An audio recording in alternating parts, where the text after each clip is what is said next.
Good evening, Pearl Jam community. I'm here tonight with Dr. John Evans, a physician in Michigan who many of us know very well.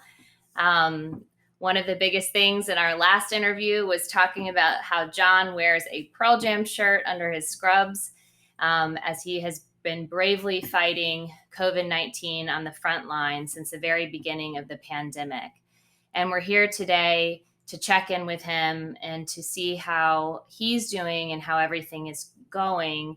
And also just to see how the Pearl Jam community has been supporting him and helping him to get through this time. And also, we want to talk about some news about the festivals that are coming up as we all hopefully will gather together soon. So, welcome, John, and thank you so much for your time speaking with us tonight. No, thanks, Chrissy. I really appreciate the opportunity to talk, and I'm more than happy anytime to talk with you, but to talk with the Pearl Jam community is a great opportunity. So thanks. Well, thank you. So, it's hard to believe that the first time that we talked was back in April 2020 at the very start of the pandemic. And we were just talking about Gigaton coming out. And I think we know from the news and what we've been reading what it's been like in the hospitals. But could you personally share with the Pearl Jam community what this past year has been like for you and other physicians and nurses on the front line? Um, I'm not sure I can, um, speak for anyone else, but at the same time, I think I can. Just in one word, and not to be overly dramatic or anything, but it was horrific. Um, it was, um, it was something that none of us saw coming. It was, something that none of us were prepared for. I certainly wasn't. I mean, I signed up. I signed up for this in a general sense, but at the same time, I had no idea that something like this would ever come down, the pike, as it were. And but having said that, we I think we all adapted to whatever extent, rapidly and fairly well. At first it was people had no idea what to do. Everything was new. Everything was scary. Um, Everybody was afraid. Um, you know, Veteran doctors and nurses. And I've said this before, and I'll say it again. Nurses are some of the toughest, hardest working people you will ever come across. Teachers too. Shout out to you. Um, but if you see a nurse who's been practicing for you know more than 10 years, especially more than 15, 20 years, you you've got someone in front of you who knows how to handle just about every situation that's going to come along, who has handled every situation that's you know has come along, and they're tough. I mean, they're human, but they're tough. Um, and to see those people, in the hallway, hugging one another, slouched down against the wall, crying because they were so scared and so frustrated and so lost. Um, it you can't see that and then not be affected by that. Um, but then again, in relatively short order, everybody got their game face on and said, okay, we don't know what we're dealing with, but we have to deal with it because we have patients who are very, very sick and patients who are dying. Um, just making those on the fly adjustments. And then protocol would come down and it would change all the time because again nobody really knew what to do and what not to do. So there at, at first everything was very hands off. There were um, for example, like if someone code, so coding, probably have a sense of what that means, but basically it means, if you go into cardiac arrest or respiratory arrest, um, and there's, code protocol, whether it's, you know, intubation or CPR, or, both. And we had a hands-off protocol, which was pretty standard, just about everywhere. And what that means is that you didn't touch the patient, because of when you do CPR and so forth and intubate, you're creating this huge droplet aerosol spray, and that is how COVID spread. So um, I remember this one guy, um, he's maybe, as I recall, he's around 48 years old. So, relatively young guy. Um, didn't have any major illnesses or, comorbidities, as we call them. But he got really, really sick. And he was in the COVID unit, and he was just about to be transferred to the ICU. He's really, really declining. And he coded. Again, we had a hands-off code. So, there's a thing called a Lucas device, which is a automated chest compression device, but it's never where you need it, because you don't anticipate somebody coding really. So it's down the hall. So, you can administer medication, but when the heart stops, your blood's not circulating, so the medication doesn't get to where it needs to go. And so I watched a guy who was, any other time, was full code. Do everything you can to save this guy because, he's young enough and healthy enough, and basically we just stood, I stood in the hallway and watched him die, because, at that time, no one, it's not that anybody didn't want to touch him. We did. We wanted to rush in there and do our thing. But protocol was we couldn't because of the greater good of at that time, what was at stake of, creating this, droplet. So, from a utilitarian standpoint, and, it's arguable whether or not that's the best way to go sometimes, but from a utilitarian standpoint, saving one person could have potentially infected, 20 and maybe killed all 20. So, that's what it was. But that sort of thing, and then as time progressed, throughout the COVID unit, and then I spent a little time in the ICU and a little bit in the ER. And, over the past year and a half, I saw more people die in front of my eyes than I ever thought I would in 10 lifetimes, 10 lifespans as a doctor, and we weren't even the hardest hit. I mean, you look at like what happened in Brooklyn, where they were literally piling corpses up in the hallway or in freezer trucks outside the hospital. We weren't anywhere close to that, but our death toll was high. Um, so I can't imagine, but it was horrific. And I was thinking about some things and kind of leading up to this, but just in general, just, and I definitely know that I'm different. I'm not the same person. Um, uh, in some ways in good ways, because I'm tougher.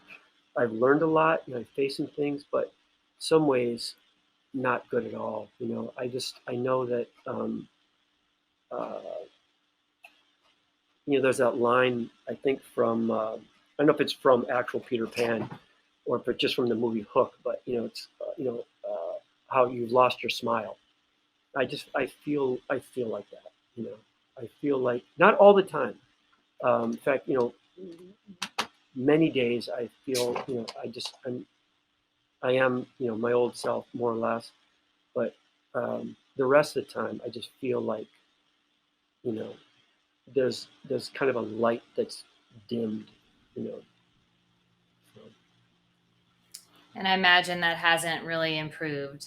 That sounds like we're kind of back with a spike and yeah, you everybody's know, still kind of in the same yeah, but in place. in some ways it's not as bad. I mean, I don't want to underplay at all the significance of the Delta variant and the spike and everything, but um, it's not. It's bad and it's worse in some ways, um, but it's not as bad in others because truly, and I'm jumping. I know that I'm jumping through some topics here, but being fully vaccinated truly is a very, very, very, very effective defense against the Delta variant and any other variant. This fall, it's already emerged in some places, but this fall they're waiting on the Lambda variant, which is going to be the next variant down, and it's supposed to be bad, possibly worse, but it's going to hit right at the peak of flu season, so that's going to be horrific. But being vaccinated, um, it's not a bulletproof shield, but it is great protection, and that's why I've been really, really advocating, as everybody else has, to get fully vaccinated. Um, and it's frustrating. That's kind of why I had such a rough day today, because I had um, we do televideo visits, kind of like this. When someone comes in with COVID-like symptoms, just for exposure transmission reduction strategies, we do a telehealth video, and I had I think 4 or 5 today. 4 of them are for sure COVID, and they have symptoms that are really consistent with the Delta variant. And of those 4, none of them are vaccinated. So it's one of those things where I took an oath to try to help people in their times of medical need, um, and I um, hold that inviolate.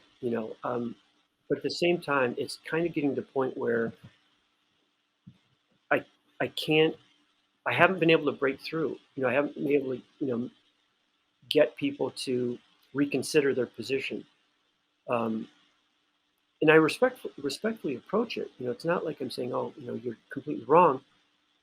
I usually open up with say, "Okay, what are your concerns? What are your concerns? Maybe I can, offer some light." But so there's that, and then but these people are calling up because they want medical treatment and they're the ones that bring up, I think I have COVID. I think I have COVID, and um, and yet, my first thing, or not my first question, but one of my early questions is, well, are you vaccinated? No. So I find it so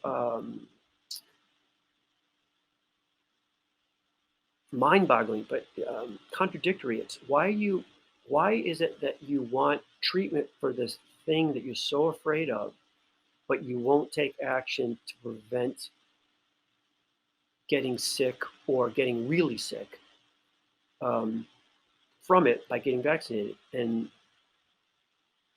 it's sometimes it's like talking to a wall. And I don't mean to make that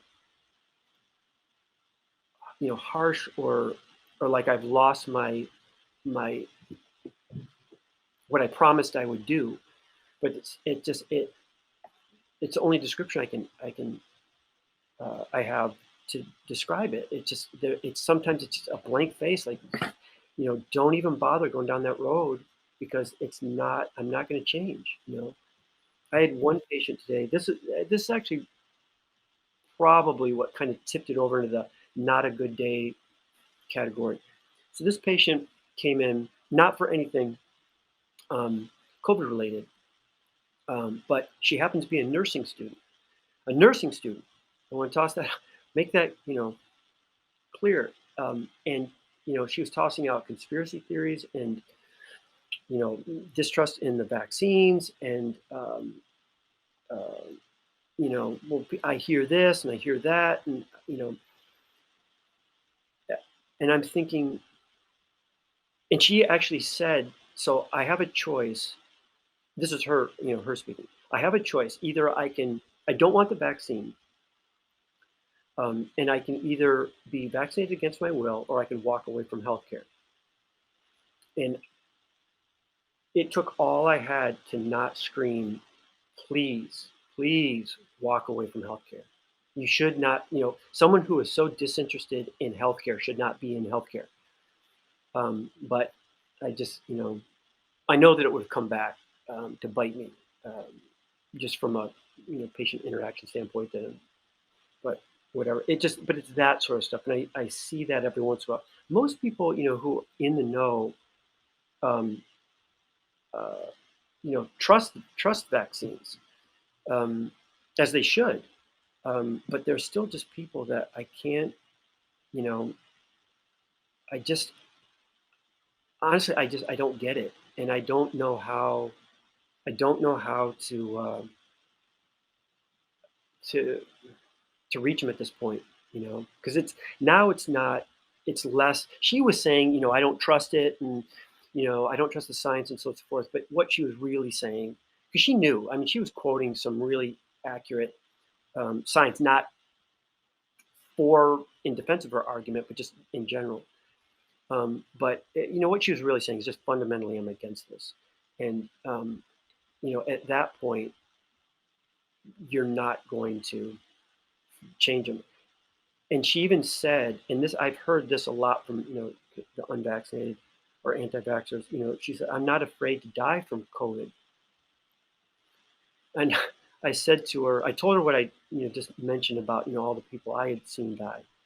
And I said to her, dying from COVID isn't like you just fall asleep and then don't wake up. You suffocate. You have multiple pulmonary embolisms. You go into cardiac arrest. You're intubated, and then you go into cardiac arrest or suffocate. It's horrific, and so there's that. So you should be afraid. You should be very afraid of it. And then above and beyond that, all the people who I saw die, I have no doubt that they would have given anything to not be in that position, and their families that they left behind, who couldn't go see them. That I'd call on the phone to let them know that, oh, you know, I have, I don't know how to tell you this. Those conversations, um, those people would give anything to have those people, back. So to have someone kind of arrogantly say, "I'm not afraid to die of COVID," one is so uninformed. Is two is so insensitive. It, I don't even have the words to, you know, to categorize it. Now, are you seeing with people who are vaccinated that with this new variant that the symptoms are maybe less, or that they are not ending up in the hospital? Because I think going along with what you're saying and what I'm hearing, um, is that, well, even if I do get vaccinated, people are still getting it even though they're vaccinated. But isn't there sort of a less, less symptoms or less chance of going to the hospital? Or what are you seeing with that? Yeah, definitely. So first, yes, it's completely possible to get infected with COVID after you've been fully vaccinated. Um, However, and they're showing that there's a thing called viral load, which is when you're exposed to COVID, the viral load is the amount of COVID. I'm just going to say particles, for lack of a better word, that you are infected with. And sometimes the viral load is high, and sometimes it's low. And that, in and of itself, can dictate how sick someone gets. But comparatively speaking, a fully vaccinated person and an unvaccinated person, generally speaking, they're getting the same viral load. But the whole purpose of the vaccine is to already have a defense in place for those infective, viruses. And so, yes, you generally speaking, the symptoms are much. If you have symptoms at all, they're much less. If you get sick, generally speaking, the sickness is, or the illness rather, is much less severe. There are breakthrough cases that people are getting quite sick, and being hospitalized, but they're a very, very small percentage of the people who've been fully vaccinated. So, um, especially including the Delta variant. So, to those, those people are saying, well, why get vaccinated if you can still get COVID? The whole reason why, you wear sunscreen, you're still going to, some of the rays are still going to penetrate through the sunscreen. You're still going to get, if you're out there long enough, you're still going to get a little bit of sunburn. It's not nearly as bad as if you walked out there with naked skin. It's the same, concept for the vaccine. And then on top of that, so that's for the person. Then on top of that, the viral shedding, that is the viral particles that a person gives off after they've been infected, is very, very low for a person who's been fully vaccinated, because that machinery, that defense that's in place, is eradicating and or neutralizing that, those infective viruses, so that you're not giving them off. So for the fully vaccinated person, they're not getting as sick, and then for anyone they come encounter with, the likelihood of them getting infected and or getting sick is much, much, much, much lower. So it's a twofold thing. And I was talking with another patient today that he was kind of on the fence of getting vaccinated. I said, well, don't just do it for you, do it for the people around you. I know his family history a little bit, and he has some, people who aren't that well. And I said, do it for them, because the last thing you'd want to do is be someplace, get infected with COVID, not really know it because you're asymptomatic, go visit with those people, and then 3 days later find out, get a phone call saying so and so's in the hospital on a ventilator with COVID, and then wondering if you were the person that gave it to them. So, um, you know, the, the effectiveness of all the vaccines that are available um, um, is so high that to not use that, to not put that defense in place, um, is something I honestly, I just can't fathom. Um, Especially when you look around what's going on, and especially even though they say they don't care, and even though they say they're not afraid, to see the look on their face, those exact same people who will come in and say, "Oh, but I have a really great immune system. I hardly ever get sick." That was again today a comment. I have a really great immune system. I'm thinking, how do you know that? I mean, do you get regular titers of your T cells and B cells? I mean, how do you know that you have a really great immune system? Just because you haven't gotten sick doesn't mean anything. It means you got lucky. Everybody who's in the hospital right now who's unvaccinated, I guarantee you at some point before they wound up in the hospital said, I have a great immune system. I never get sick. That's who's getting sick right now. That's who's dying right now. The people who historically have not gotten colds and that sort of thing. So it just, I don't know. I'm so frustrated that this surge is coming back, or we're having this surge. Um, the variant was most likely going to happen anyway, because it just the virus mutates. That's what it does. That's what all viruses do. They mutate like crazy. Some variations, some mutations are less worrisome than others, and some are more worrisome than others. Right now, the Delta variant has everyone's attention, um, and rightly so. But the surge didn't necessarily need to happen. There's going to be a small percentage of the population that most likely was going to go unvaccinated, but there's still such a huge percentage of the population who's unvaccinated. That's what's causing the problem. If we got to, herd immunity, as it were, and we probably wouldn't be having this conversation. It'd still make news, but people would be at the point where, and I think people are getting to that point, where they're kind of saying, okay, there's a certain number of people, not culturally or societally speaking, but personally, there's a certain number of people that I'm comfortable with getting sick and dying. and if it stays within that number, I'm going to go about my daily life. Right now, it's exceeding that number for most people. And I'm not saying I have a number. I'm just saying, hypothetically speaking. But uh, I can't really see this going on a whole lot longer, um, where people don't start doing, and people, if they haven't already, where people are just saying, I'm tired of this, and I'm going to, there's a casualty loss, there's a number that I'm comfortable with. And unfortunately, that's what's leading, partly leading the non-vaxxers, but also it's going to increase breakthrough cases because people are going to get complacent and they're going to start exposing themselves. And, just by the sheer numbers, by sheer percentages, um, people who are fully vaccinated, if you expose yourself enough um,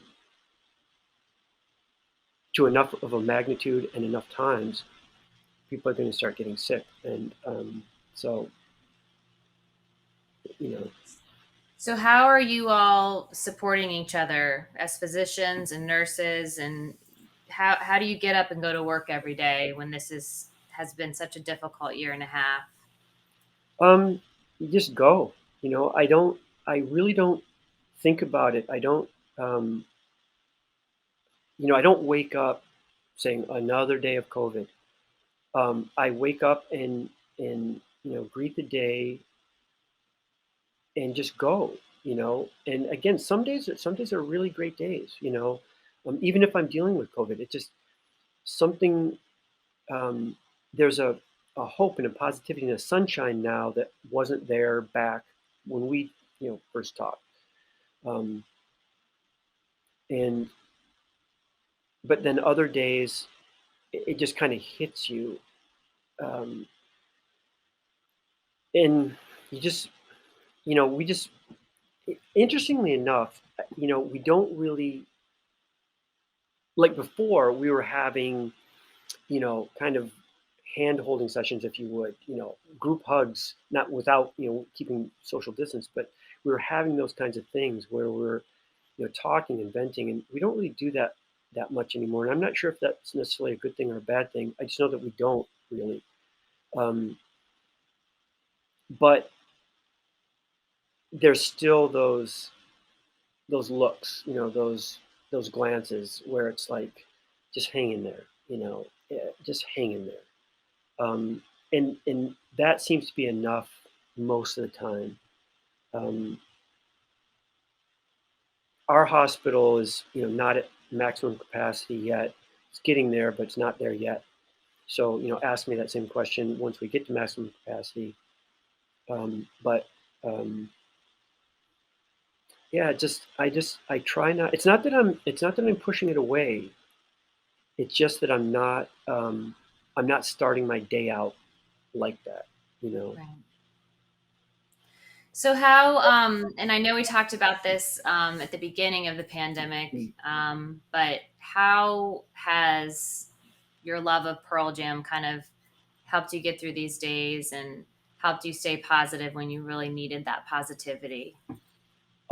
Same. I usually listen to Pearl Jam on the way to the hospital, and on the way home. Um, and I'll just listen randomly, or I'll play a song over and over and over. Retrograde still has a lot of uh, power, um, with me right now.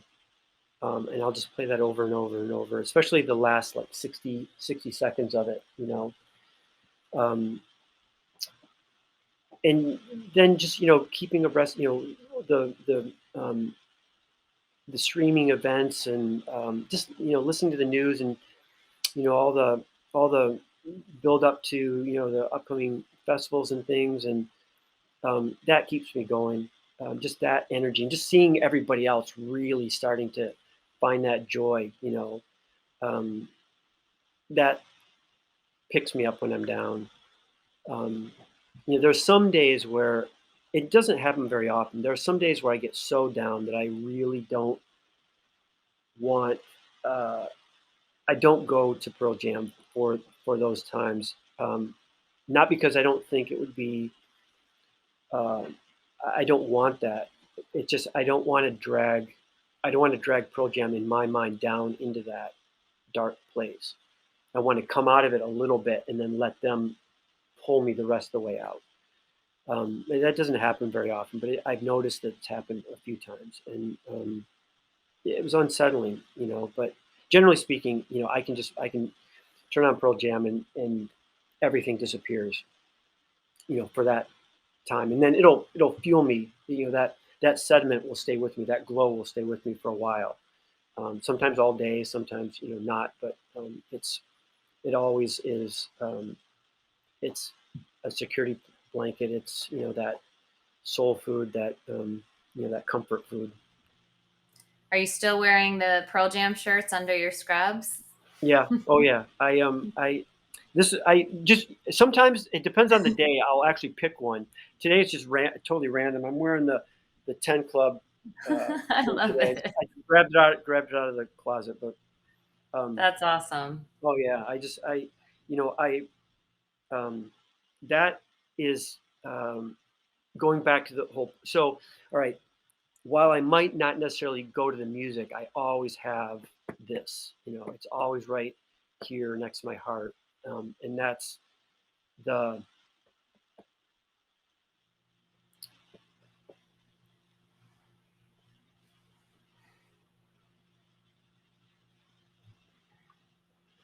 It's what's carrying you through when you need it. that Pearl Jam's always in my heart, next to my heart, and that's where I need it. You know, so Yeah. Now let's focus on some positivity, John. I know yep, it's been a tough day. Tell us some of the stories that have been shining moments in this really difficult and dark year. I know at one point you had posted this amazing connection with delivering a baby, yeah. and the dad had, seen, I think, your shirt I had and said, yeah. It was in the middle of the winter and it was freezing in the hospital, so I was wearing the new Pearl Jam stocking cap with like the zigzaggy lines. There's a name for it. I apologize, I don't know it, but I was wearing that. Um, so yeah, I delivered the baby, and then it actually wasn't during the delivery. It was the next. Well, it was a little bit later on when I went in to then do the newborn exam. I had the hat on then too, but I mean, Dad was so focused, and God love him. Of course, he's not focused on my head, but um, but then when I went in, he came over and he was watching me examine his newborn, and after I was all done, he's kind of wrapping the baby up and handing him back, and he saw the hat, and but I didn't really see him glance it. As I recall, I don't really see him. Remember, he just said it, and for a second, I was like, "Wait a minute, where'd that come from?" And I thought, "Oh yeah, duh." Um, but yeah, he just said, "Well, it doesn't get any better than this," and it just blew me away. I was like, "Absolutely effing right, pal. It doesn't. Got this beautiful baby, you're new dad, and but just what a great moment to pull out that line. It was aw I That's mean, I was walking on a cloud the whole rest of the day. I don't think my feet touched the floor. It was so awesome. that's such a great positive story. I love it. Have there been any other positive moments that you might be able to share with us that, in your profession? I Um, know it's been a very difficult time. yeah, just no, there have been lots. I mean, for every person that, you know, I hate to say it, for every person that died, we had 20 people leave the hospital, perfectly, well, not perfectly great, but, recovered enough to go home. And so, they would have a choice. We'd either play a house song over the speaker as they're getting wheeled out, or they could choose one. And, everybody had different things. And of course, mine would have been something probably like, Alive or something like that. But, um, uh, every time they would wheel out, we'd have like called a victory parade. and we'd all line the halls, all the doctors and nurses and staff and everything, and they get wheeled out playing this song over the speaker, and everybody's tearing up, and the person's doing fist pumps, and that would happen on a daily basis, and it would take you out of whatever funk you were in and put you in a great place, and um, you know fuel you to say, let's get everybody out of here, let's have everybody do this victory parade. And so they were great, and it was always so uplifting to see someone going home. So I'm sure. I'm sure. Well, what are your thoughts about this? We have this exciting news mhm, coming up of these festivals around the corner, See Here Now, and two Ohana shows out in mhm, California. And um, a lot of us are excited, but we're also a little bit concerned, even if sure. we're vaccinated, about getting together again. Mhm. And as a physician, what are your feelings about all of us gathering? um they're mixed. um I have tickets for See Here Now and Ohana Encore, and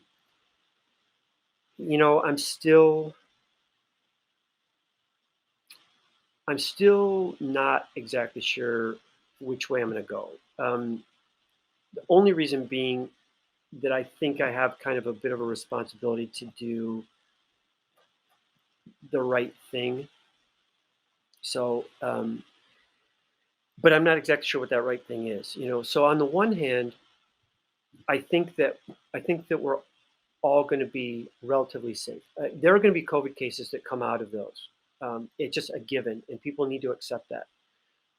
And I hope that when it happens, that nobody blames the organizers of the events. Nobody blames, the bands that are performing at the events, because they had nothing to do with it. It's the people attending. So on the one hand, I think we'll be safe because again, they do have a decent protocol. They're uh, as I was just mentioning, that people who are fully vaccinated, the likelihood of them getting you know significantly infected or becoming seriously ill or shedding that and causing a serious illness to someone else is low. It's not zero by any means, but it's low. So, we are going to be outside. It's going to be very, very close quarters. People are going to be jumping up and down, breathing like crazy, shouting. So there's going to be a lot of aerosolization, droplets, that sort of thing. So I really think that masks, are it's going to be a given. They have to happen. Um, And then, of course, I'm sure that they're going to, hopefully it doesn't happen, but I'm sure that there are going to be people who are going to, have, counterfeit vaccination cards coming in. Um, and, you know, logistically speaking, it would be really difficult to do it another way. But if they really, really wanted, if resources were unlimited, the only real way to do this the most effective way is whether you're first require everybody to be vaccinated, or or everybody, even the vaccinated, have to be tested literally as they're walking into the venue. And then maybe have like a staging area so that everybody gets in. You can't leave that area. You can't come in contact with anybody else who's not in that area. Everybody gets tested, rapid COVID going in. It takes 10-15 minutes. And then everybody's negative and they go in. That's really the only way to do it safely. But because testing 72 hours, you literally can get infected a microsecond after testing negative. You can turn around and touch something and then touch your face or have somebody breathe on you and you can be infected, not know it. So the 72-hour thing, again, logistically speaking, that's probably the best they could do, but that doesn't mean a whole lot. So COVID cases are going to come out of these events. If everybody wears masks, minimizes that transmission and exposure, I think everybody can have a great time, and hopefully, um, the only people, and I'm not wishing infection on anybody, but if it's going to happen, and sadly I'm afraid it's going to, I hope it's only the fully vaccinated, so that the likelihood of a serious illness is manifesting from that is very, very low.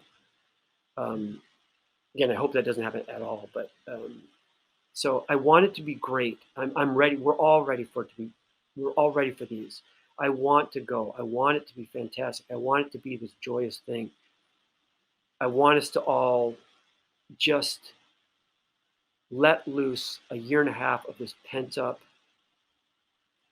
Pearl Jamless energy, and finally have them walk out on stage and just go ballistic for 3 hours. That's what I want. But I think it's going to be. I I'm afraid it's going to be muted. Honestly, I think it's not going to be. I think it'll be great, but it's not going to be that thing that everybody wanted, because there's still going to be that trepidation of, yeah, but um, so.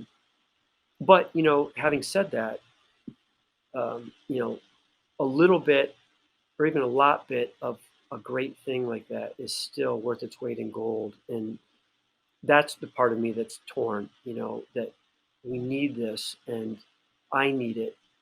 You need it, and you know, fueling up.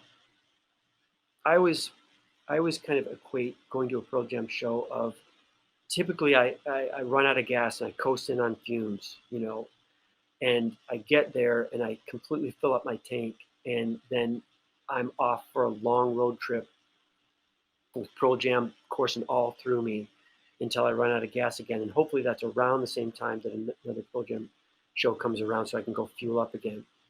And unfortunately, this time I've been running on fumes, and actually my car conked out a long time ago, and now I've kind of been taking Uber and Lyft around. But I'm hoping to go back to my car and fuel it back up, as it were.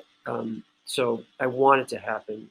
Um, so at this point, I'm most likely going to go. Um, it would have to take a lot to change that, but there's still part of me that's a little reticent, because I don't want to go there and have it not be that thing that we all need. I don't want it to be, here's a cookie when I need this huge feast. So Right.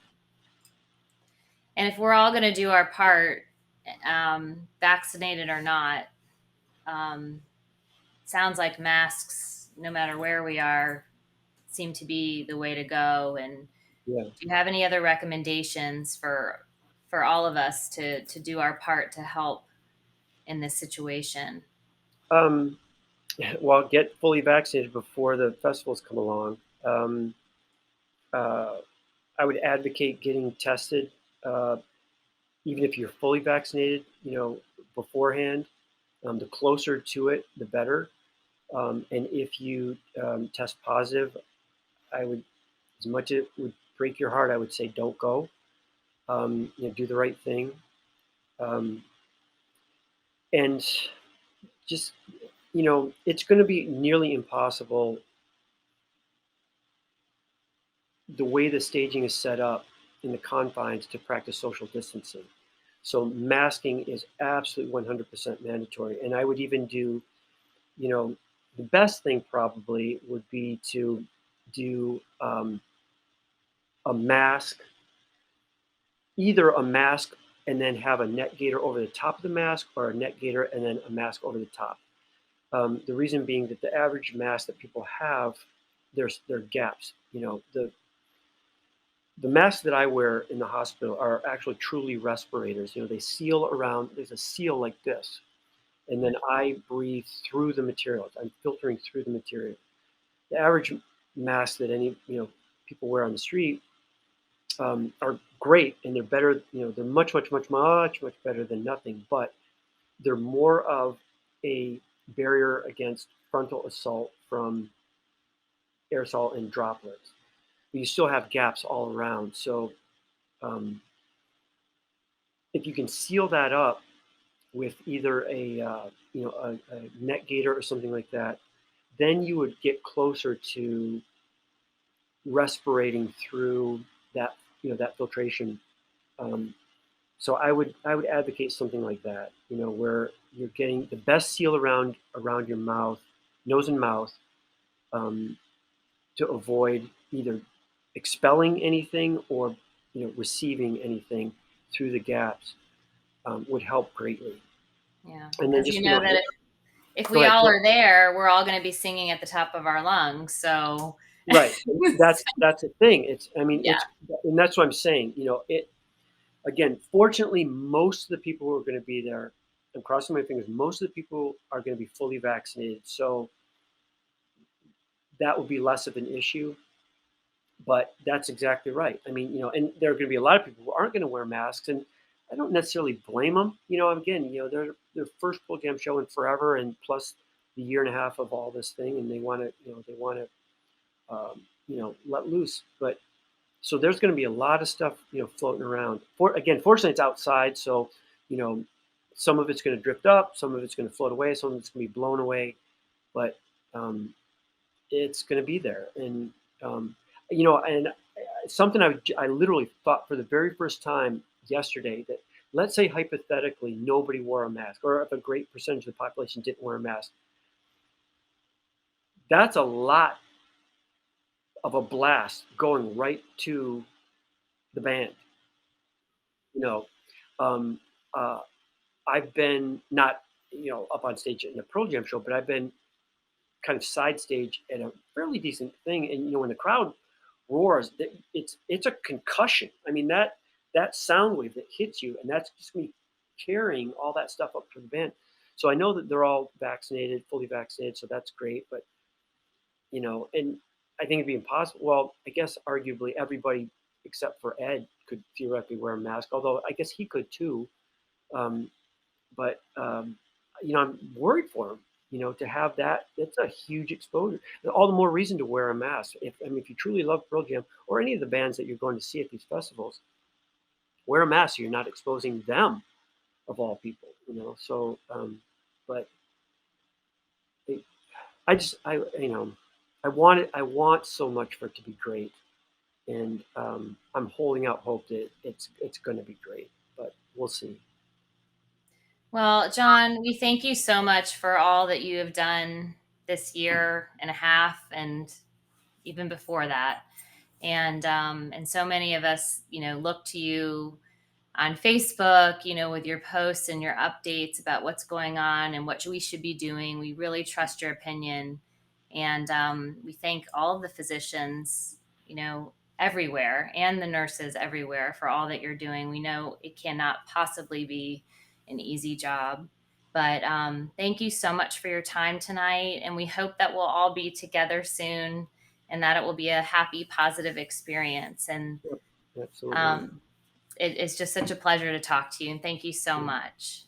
Thank you. And I want to apologize for being a bit of a, well, not even a bit of a downer, a major downer. I want um, I I hate being the wet blanket, but I'll leave with this, that I'm very hopeful, and I have a lot of trust that things are getting better, and there is further sunshine on our horizon. Uh,